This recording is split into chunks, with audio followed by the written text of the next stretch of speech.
오늘 창세기 17장의 내용은 아브라함이 그의 나이 99세가 되었을 때 하나님께서 그에게 하신 말씀입니다. 전체 내용을 보면 하나님께서 아브라함에게 다시금 이전에 하셨던 언약을 새롭게 하시는 그런 장면이죠. 그러면서 아브라함의 이름을 바꿔주십니다. 원래는 이름이 아브람이었죠. 그런데 오늘 말씀에 보면 아브라함으로 바꿔주시고 또 뒤에 보면 아내도 사레였는데 이름을 사라로 그렇게 바꿔주십니다. 이름을 바꾸는 데는 아주 중요한 의미가 있죠. 우리 뒤에도 보면 나중에 읽겠지만 야곱도 이름이 바뀌죠. 이스라엘로 바뀝니다.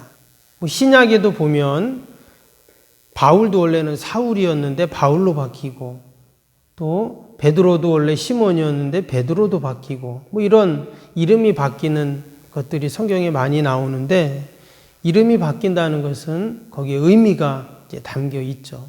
아브라함도 마찬가지입니다. 그리고 또 뒤에 보면 19절에 드디어 약속의 아들인 이삭이 등장을 합니다. 이삭의 이름이 나오죠. 그리고 이제 마지막 부분에는 하나님과의 언약의 표시로 할례를 행하는 아브라함과 그 집안에 있는 모든 남자들이 할례를 행하는 그런 내용들이 나옵니다. 오늘 새벽에는 하나님이 아브라함과 맺으신 그 언약을 우리가 다시 한번 살펴보고 은혜를 나누겠습니다.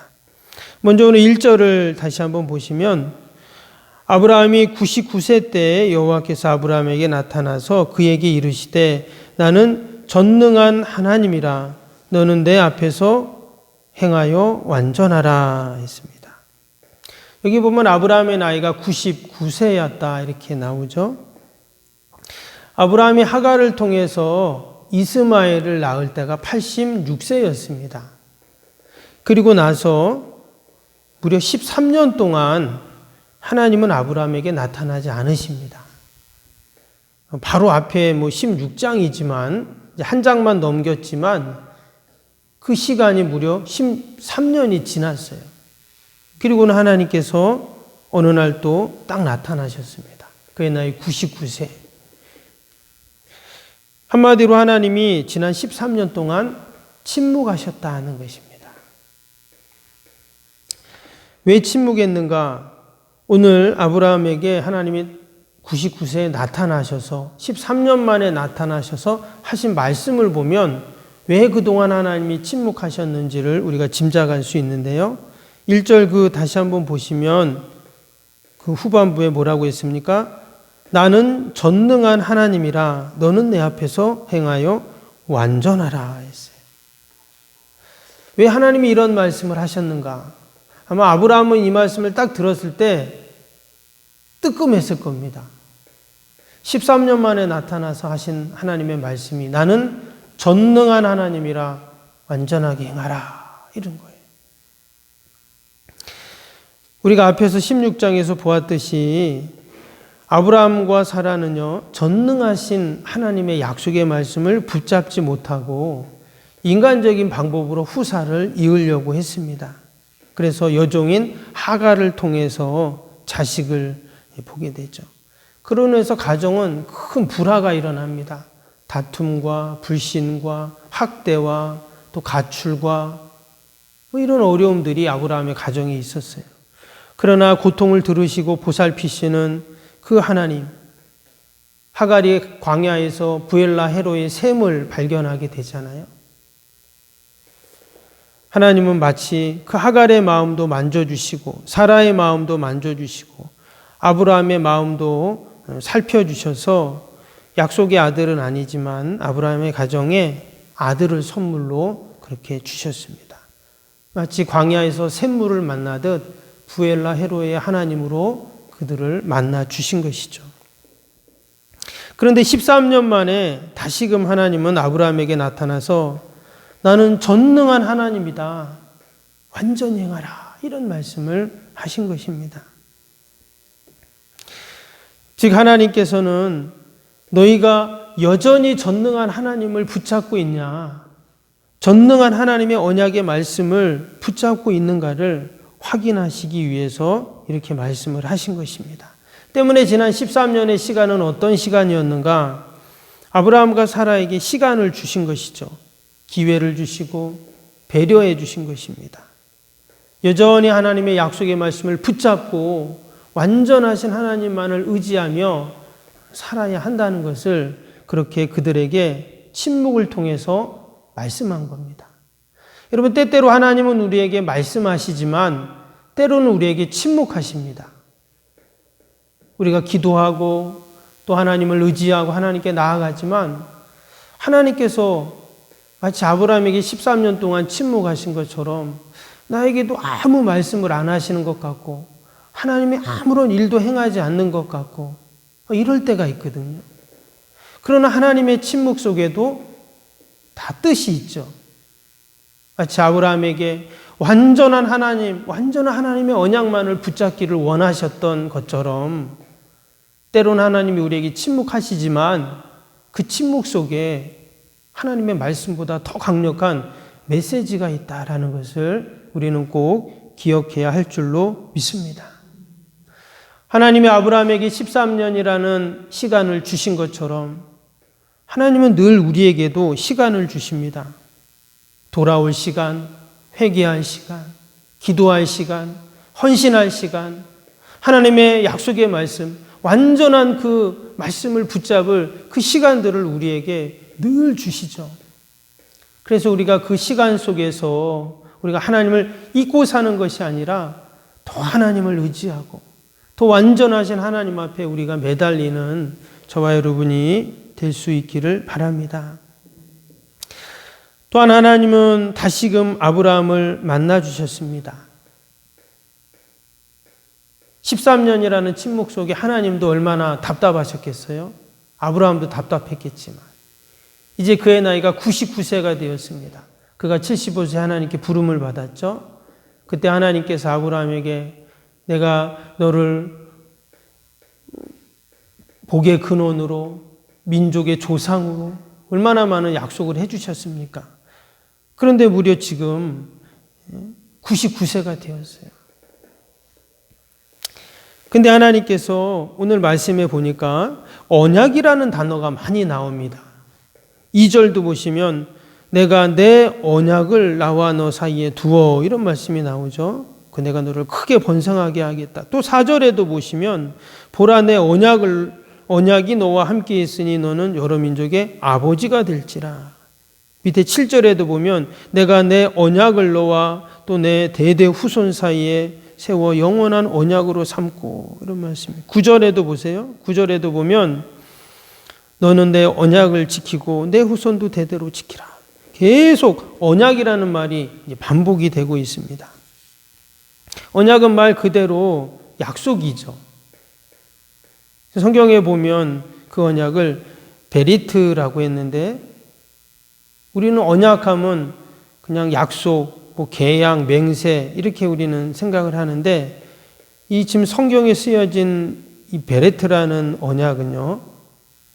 우리 앞에서 그 횃불 언약 나왔었잖아요. 짐승의 반을 탁 쪼개고 고대 사회에는 이 짐승의 반을 탁 쪼갠 다음에 그 둘 다 계약을 맺고 언약을 맺은 당사자들이 그 짐승 사이로 지나갑니다. 그래서 이제 하나님이 횃불이 확 지나갔잖아요. 그 말은 뭐냐면 만약에 서로 약속하고 언약한 것을 파기하게 되면 이 짐승이 반으로 갈라진 것처럼 그러한 죽음을 면치 못할 것이다 라는 것을 서로 확인하는 그러한 언약을 이 고대 사회는 맺었습니다. 이 거기서 나온 단어가 이 베레트라는 자르다 또 죽이다 이런 단어거든요. 근데 여기서 맺은 언약이 바로 그런 단어예요. 그냥 약속했다가 좀 형편이 안 좋으면은 그냥 잊어버리고 어기는 그런 언약이 아닙니다. 죽음을 맹세한 그런 언약이에요. 근데 하나님께서 아브라함에게 이런 언약을 맺어주셨다는 거예요. 근데 아브라함은 지금 나이가 99세가 되었습니다. 아브라함은 어느덧 그 언약을 점점 잊고 있었던 거예요. 하나님께서는 죽음을 맹세까지 하시면서 맺은 언약인데 그 언약을 점점 잊고 있었다는 거죠. 그래서 하나님께서는 다시금 그 언약을 새롭게 하시고 되새기시고 또 그 언약을 아브라함과 확인하기 위해서 그에게 나타나셨습니다. 오늘 말씀을 보면 두 가지가 언약과 관련된 일이 나오는데 하나는 뭐냐면 이름을 바꿔주신 거예요. 그래서 말씀드린 것처럼 이름이 바뀌었다는 것은 중요한 의미가 있습니다. 그의 실존이 바뀐 거예요. 이전에는 아브람이었습니다. 그런데 아브라함으로 바꿔주셨어요. 아브라함의 뜻이 뭡니까? 오늘 말씀해 보니까 열국의 아버지라는 이름으로 그를 바꿔주셨어요. 많은 무리의 아버지 이렇게 나왔죠. 이전에는 한 가정의 아버지, 한 종족의 아버지로 그는 살고 있었는데 이제 하나님께서는 아니라는 거예요. 또는 모든 민족, 열국의 아버지가 된다는 거예요. 사라도 마찬가지입니다. 열국의 어미라는 뜻이잖아요. 그래서 그냥 한 가정의 어머니가 아니라 한 민족의 어머니가 아니라 열국의 어머니로 그를 이름을 바꿔주셨습니다. 그리고 또 한 가지는 뭐냐면 이제 10절부터 나오는 내용인데요. 언약의 표시로 할례를 행하게 하십니다. 아브라함과 그 가정에 있는 모든 남자들을 할례를 행하라. 그래서 뒷부분에 보면 이제 아브라함이 할례를 행하는 그런 내용이 쭉 나오게 되죠. 이 또한 그 언약을 다시금 새롭게 하는 그러한 표시로 할례를 행하게 되었습니다. 근데 이처럼 이름을 바꾸고 또 할례를 행하고 이렇게 했던 모든 이유가 무엇인가? 바로 하나님께서 그 언약을 반드시 행하신다라는 것을 표시하는 그러한 모습이었죠. 그럼 오늘도 하나님께서는 우리와 맺으신 그 언약을 반드시 이루시는 하나님이신 줄로 믿습니다.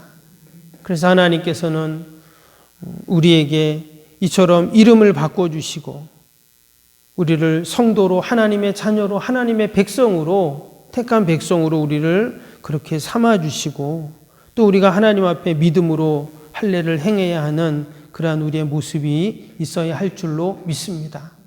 육신의 할례가 있다면 마음의 할례가 있는 것처럼 우리가 하나님 앞에 늘 그 말씀을 붙잡고 믿음으로 우리가 살아가는 오늘 하루 복된 하루가 되어야 할 줄로 믿습니다. 그리고 마지막으로 한 가지 더 본다면 지금 아브라함의 나이가 99세가 되었다고 이야기를 합니다. 그래서 지금 아브라함의 마음속에는 어떤 마음이 있습니까?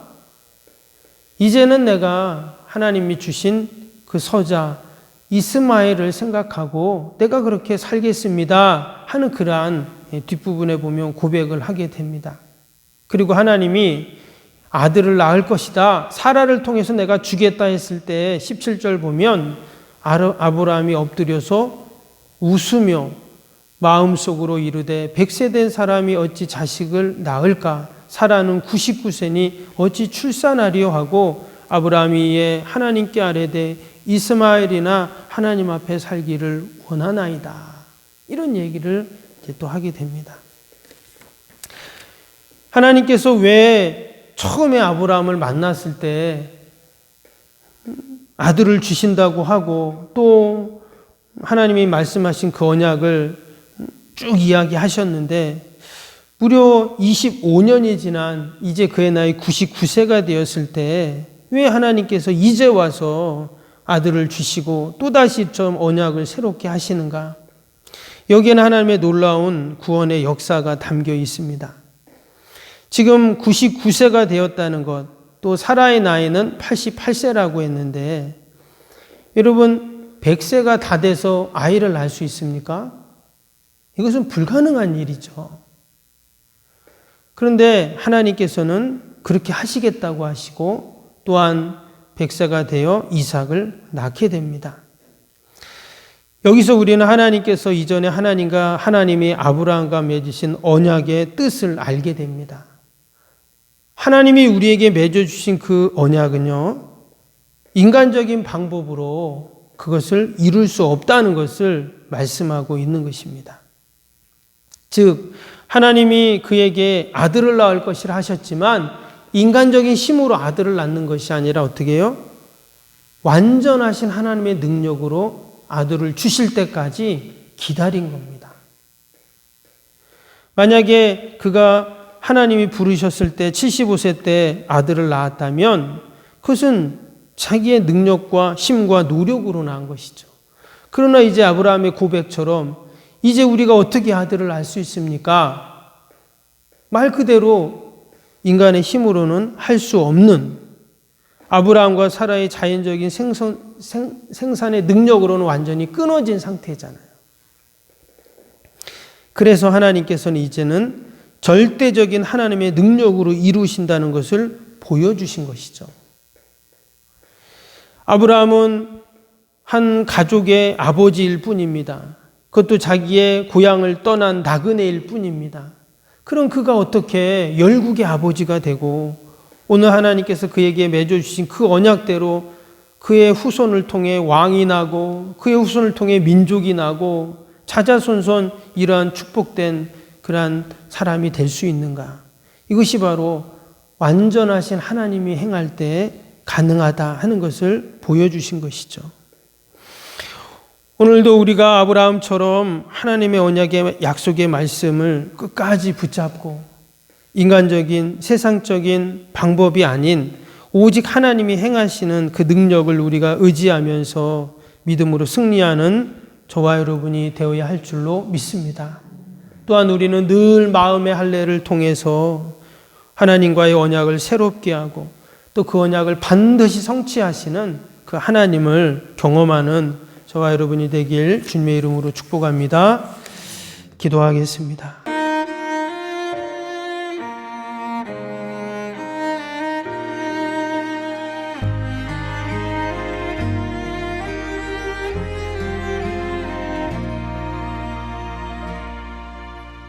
나는 하나님을 예배하는